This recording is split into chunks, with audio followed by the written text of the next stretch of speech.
लाहो हमार कसरत तो हो गई, अब तहार बारी। हम काहे करी कसरत? हमरा लगे केहू और बा रउओं से ज्यादा ताकतवर। के?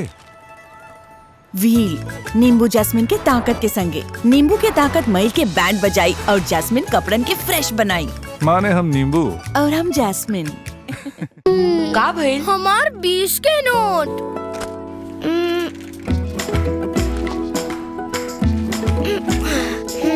थैंक यू माई, साहिल हमार 20 रुपया बचा देला। अच्छा, बाकी री दाग निकालल इजी बा। सर्फ एक्सेल इजी वॉश के फर्स्ट क्लास सफाई 20 रुपया में।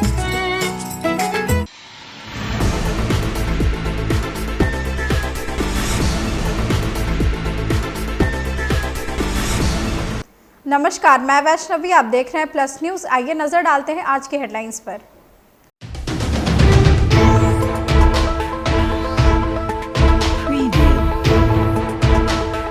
विधानसभा के परिसर में विधायकों के द्वारा हंगामा किया गया।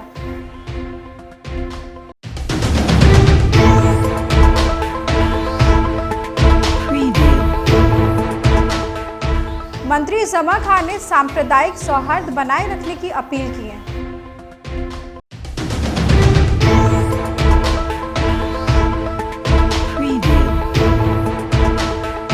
हरिभूषण ठाकुर बचौल ने मुसलमानों को लेकर बड़ा बयान दिया।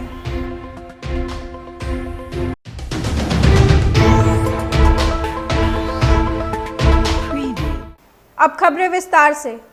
बिहार विधानमंडल के बजट सत्र के 7वें दिन भी विपक्ष का हंगामा जारी रहा। इस दौरान विपक्षी दलों के विधायकों ने पोस्टर लेकर सरकार के खिलाफ जोरदार नारेबाजी की।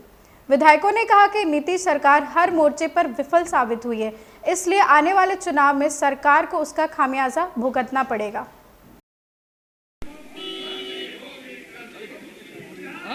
मुंह खुला हुआ बंद करो, आउट ऑफ फोकस हो जाएगा।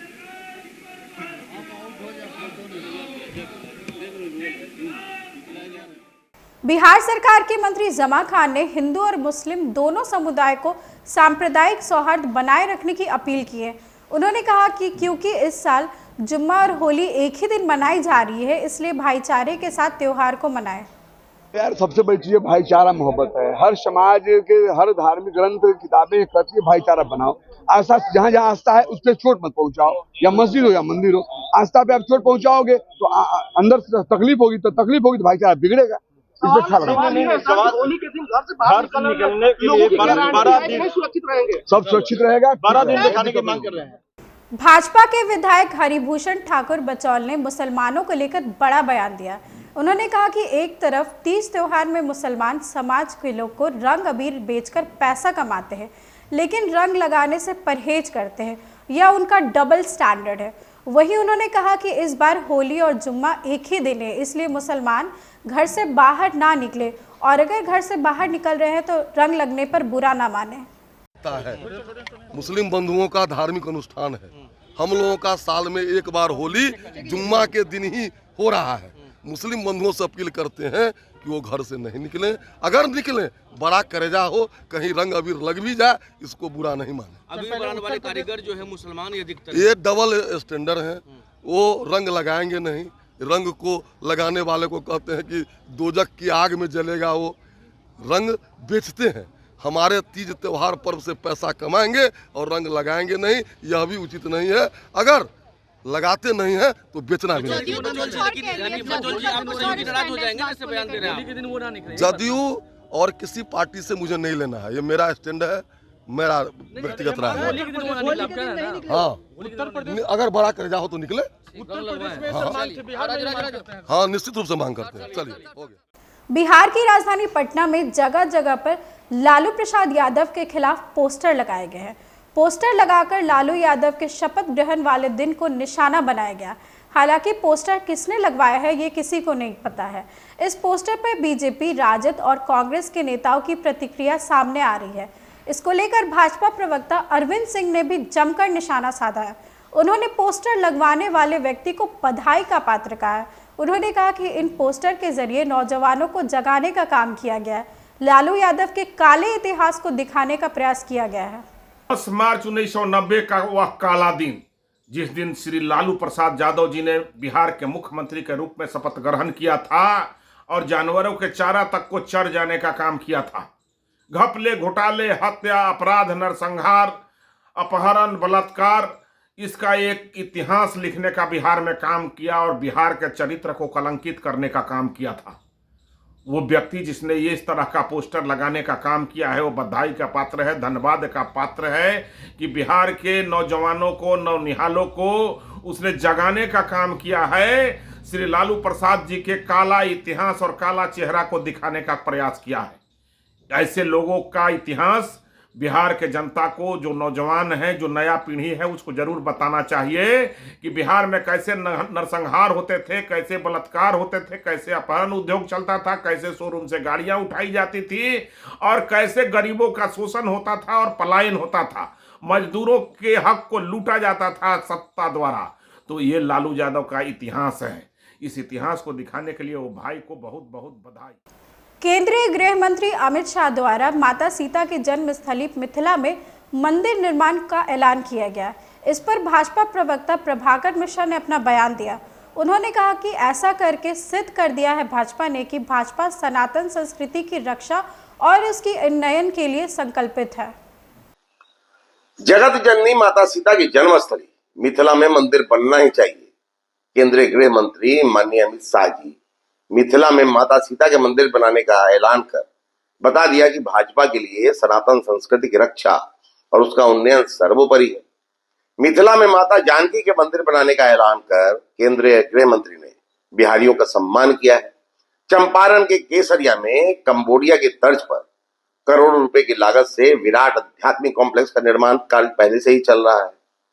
मिथिला में माता सीता के मंदिर के निर्माण से सनातन संस्कृति और परंपरा का वैश्विक फलक पर विशेष पहचान मिलेगी। इस पवित्र और नेक कार्य के लिए बिहार आने वाले माननीय अमित शाह जी के स्वागत में बिहार के लोग पलक पावड़े बिछाए बैठे हैं। प्रशांत किशोर ने बिहार के वित्त मंत्री सम्राट चौधरी से सीधे सवाल किए। उन्होंने सवाल किया कि बिहार से 26 लाख करोड़ रुपए की कुंजी बैंकों के माध्यम से दूसरे राज्यों में क्यों गई है। उन्होंने सम्राट चौधरी से सीडी रेशियो बताने की मांग की है। प्रशांत किशोर ने कहा कि बिहार सरकार मनरेगा के फंड का सही उपयोग नहीं कर पा रही है। बिहार में आज भी 80% लोग, फिर से लिख लीजिए इसको, 80% लोग दिन में 100 रुपया नहीं कमाते हैं। 100 रुपया नहीं कमाते हैं। कहाँ 245 रुपया कौन कमा रहा है यहाँ? अगर 245 रुपया कमाएंगे तो प्रति व्यक्ति आय यहाँ पर 75,000 होना चाहिए। प्रति व्यक्ति आय बिहार में 34,000 रुपए है। अगर पटना और बेगूसराय को हटा दीजिए तो प्रति व्यक्ति आय यहाँ पर 25,000 रुपये से कम है। तो ज्यादातर लोग 100 रुपया दिन का नहीं कमा रहे हैं। जहां तक आपने बात कही कि मनरेगा में 245 है, अन्य राज्यों के मुकाबले कम है। केरल में मनरेगा का रेट अभी 700 रुपया कर दिया है और यहाँ पर 245 दे रहा है। उसकी एक वजह यह है कि मनरेगा का जो यूटिलाइजेशन है बिहार सरकार का वो इतना कम है, पिछले वर्ष में 39% है। तो 100 में 60 रुपया तो हम लोग दिल्ली से लेकर ही नहीं आए और जो पैसा आया उसमें 40% कमीशन कट रहा है। वो आप लोग को हमसे बेहतर मालूम है। अगली बार फाइनेंस मिनिस्टर यहाँ आए, कोई शासक दल का कोई नेता है तो उससे पूछिएगा कि प्रशांत किशोर ने कहा है, इल्जाम लगाया है कि आरबीआई का आंकड़ा बता रहा है कि पिछले 1990 से लेकर अभी तक 26 लाख करोड़ रुपया यहाँ से बैंकों ने ट्रांसफर किया है दूसरे राज्यों में। ये हम कह रहे हैं आरबीआई के वेबसाइट के हवाले से। जरा यहाँ के फाइनेंस मिनिस्टर से पूछिए ये पैसा गया है कि नहीं गया है, और अगर गया है तो उसको रोकने के लिए सरकारों ने क्या प्रयास किया है। उनको यही नहीं मालूम होगा कि सीडी रेशियो है क्या। मधुबनी जिले के जयनगर में प्रसिद्ध साइकिलिस्टों का एसएसबी के द्वारा स्वागत किया गया। प्रसिद्ध साइकिलिस्ट और पर्वतारोही सबिता महतो और साइकिलिस्ट शुभम पारकी जयनगर पहुंचे। ये दोनों शांति एवं दोस्ताना राइड के तहत कच्छ से लेकर नेपाल, भूटान और मिजोरम तक की यात्रा कर रहे हैं। उनकी यात्रा 15 जनवरी से शुरू हुई जो कि 15 अप्रैल तक चलेगी। मैं उत्तराखंड पिथौरागढ़ से आइस क्लब से संबंधित हूँ। जो आज ये हमारी यात्रा का 51वां दिन है। अभी तक हमारा 4100 मीटर की यात्रा हो चुकी है, किलोमीटर की, और हम लोग मिजोरम में ख़त्म करेंगे। तो इस यात्रा का मोटिव है युवाओं को थोड़ा सा जागरूक करना अपने फिटनेस के प्रति, और उनको ये बताना कि डेली लाइफ में अपने काम के साथ साथ कुछ फिजिकल एक्टिविटी या कोई भी ऐसी चीज़ जो आपके मन को तरोताज़ा करे तो वो ज़रूर करना है। इसके अलावा ये जो राइड है हमारी एसएसबी और बीएसएफ के सपोर्ट से हो रही है, तो एसएसबी और बीएसएफ को हमको करीब चलाने का मौका मिल रहा है। खुद से शुरू किया था हमने 9 स्टेट कवर किए और एक कंट्री हमारे नेबर कंट्री नेपाल को होते हुए टच करते हुए हम आज कल जयनगर पहुंचे थे और यहाँ पे हम एसएसबी 48 बटालियन में रुके हुए हैं। और ये हमारा जो राइड है बीएसएफ और एसएसबी की मदद से ही चल रहा है। और ये जो राइड है हमारा, ये ट्रिब्यूट है हमारे बॉर्डर जवानों को, और साथ साथ में हम यंग जनरेशन को भी बता रहे हैं कि आप लाइफ में कुछ करना चाह रहे हो तो हर कोई आपके साथ जुड़ा रहता है, आपकी मदद के लिए आगे आता है। जैसे हम लोगों ने जब स्टार्ट किया था हम लोगों को पता नहीं था। आज की खबरों में बस इतना ही। आगे की खबरों के लिए देखते रहे प्लस न्यूज़। मुझे दीजिए इजाजत, नमस्कार।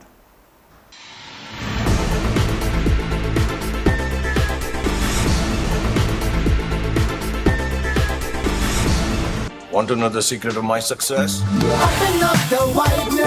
Hard work, dedication, and Denver, the center of my success.